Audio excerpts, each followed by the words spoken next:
Hello, I'm Sunny. The word of today is one. In this video, I will teach you how to pronounce it, how to write it, and how to use it.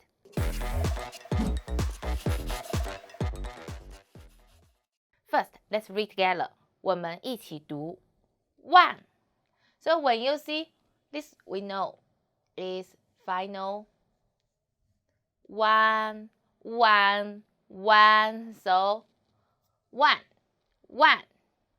Okay, let's write it. 我们一起写。横撇横折钩 One means 10,000.